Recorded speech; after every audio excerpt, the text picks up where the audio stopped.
up, y'all? It's me, Sister Girl Tuesday, back at it again with another video. And today I'm bringing you an interesting recipe. I'm going to show you how to make brown sugar from scratch, sort of. Have you ever been making a recipe and then all of a sudden you realize you don't have brown sugar? Well, I'm here to tell you that you actually might. You just need 2 ingredients and some patience to be able to make this recipe at home. So if you want to see how I do it, just keep watching. And you already know, before you go, don't forget to like, comment, share, and subscribe. And I'll see y'all next time.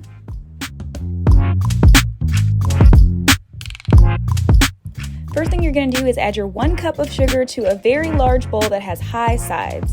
And then you're going to take your molasses. I'm making a well in the sugar so that way my tablespoon doesn't get sticky, and add my 1 tablespoon of molasses. And now I'm going to use an electric mixer to just get the process started. You can use a whisk. I like a tall bowl for this because things will fly everywhere if you use a smaller bowl. So this is what it looks like when it's getting started, and all those little mounds there that you see, I'm just taking the back end of my tablespoon and flattening them out to make sure that it's all well combined. And as you can see, we have a beautiful color to our brown sugar.